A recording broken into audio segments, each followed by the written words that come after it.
زلفی بخاری صاحب نے ایک نئی بات کہہ دی ہے. انہوں نے کہا ہے کہ عثمان بزدار کی غلط چوائس کے بارے میں چیئرمین پی ٹی آئی کو بڑا احساس ہو گیا تھا، لیکن ہم نے تو دیکھا کہ وہ بڑے یو ٹرن کے ماسٹر ہیں. بلکہ یو ٹرن کی جو اصطلاح جس طرح سے انہوں نے متعارف کرائی کہ ایک جو ٹرو لیڈر ہوتا ہے یا ایک بڑے قد کاٹ کا لیڈر ہوتا ہے، اس کی یہ نشانی ہوتی ہے کہ وہ اپنی غلطی سے جو ہے وہ اس کو تسلیم کرتا ہے اور ایک وہ یو ٹرن لے لیتا ہے اور اس کو ٹھیک کرنے کی کوشش کرتا ہے. لیکن اس معاملے میں وہ کہہ رہے ہیں، جو زلفی بخاری صاحب نے تو کہا ہے کہ خان صاحب کو احساس بھی ہو گیا تھا لیکن انہوں نے اٹھانا مناسب نہیں سمجھا، تو ان کو ہٹانا مناسب نہیں سمجھا. تو کیوں نہیں ہٹایا گیا؟ اپنی اس اصطلاح پہ خود یہاں پر عمل کیوں نہیں کیا؟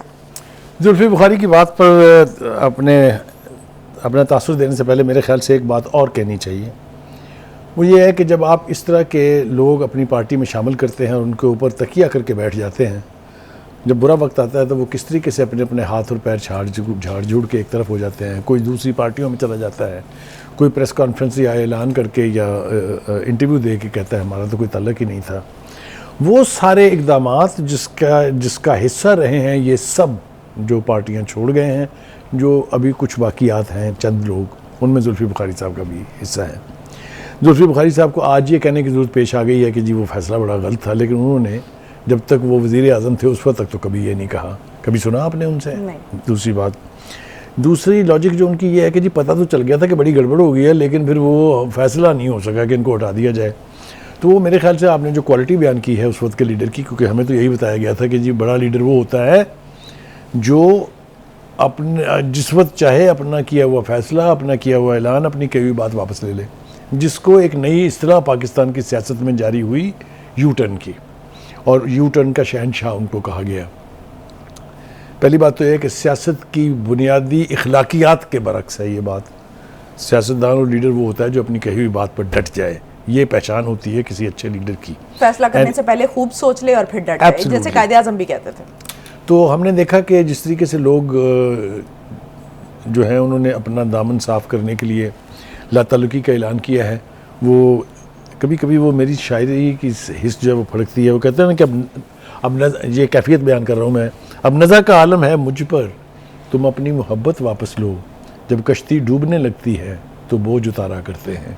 یہ جس طرح سے بوجھ اترا ہے پی ٹی آئی کی جو قسم پرسی کا عالم ہے اس وقت، بیچارہ ووٹر کیا کرے جب لیڈر ہی کوئی نہیں ہے. تو آپ دیکھیں نا، ہم مان لیتے ہیں کہ جی بہت بڑا سٹرونگ ووٹ بینک ہے، تو کیا کرے گا وہ ووٹ بینک؟ وہ ڈھونڈے گا اس الیکشن میں ساروں کو کدھر گئے وہ. تو اینی وے ایک تو یہ ہو گیا. دوسری بات یہ ہے کہ دیکھیے اس کو کیوں نہیں ہٹایا گیا، اس کی سالڈ وجوہات ہیں.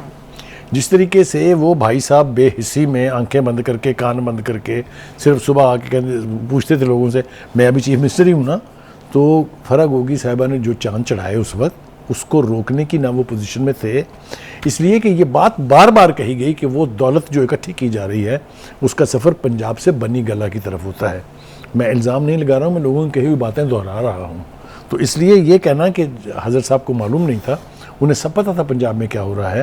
اور ابھی تو میں نے کہا آپ سے کہ تھوڑا سا اور وقت دیجئے، یہی لوگ طوطے کی طرح سے بولیں گے کہ اس وقت کیا کیا ہوتا رہا. ایسا کچھ اور سپورٹر کو کیوں نہیں پتہ چل رہا؟ دیکھیے ان کو پتہ چلنے دیا ہی نہیں گیا. ان کو تو احتجاجوں دھرنوں سے فرصت نہیں دی نا. وہ جب انہیں وہ وقت ملتا ہے جب وہ اپنے لیڈران کی کارستانیاں، ان کی پرفارمنس جو ہیں اس کا جائزہ لیں، وہ وقت تو دیا ہی نہیں. چلو بھائی جلوس ہے، چلو بھائی لانگ مارچ ہے، چلو بھائی دھرنا ہے. تو اسی سے فارغ نہیں ہوئے. تو اس لیے ایکٹیویٹیز میں مصروف رکھا گیا اور اصل حقیقت سے جو ہے وہ دور رکھا گیا. ٹھیک ہے، بہت شکریہ بخاری صاحب آج وقت کم ہے. ناظرین آج کے لیے اتنا ہی. مجھے دیجیے اجازت. پاکستان کی ہمیشہ پائندگی کی دعا کے ساتھ اللہ حافظ. ناصر.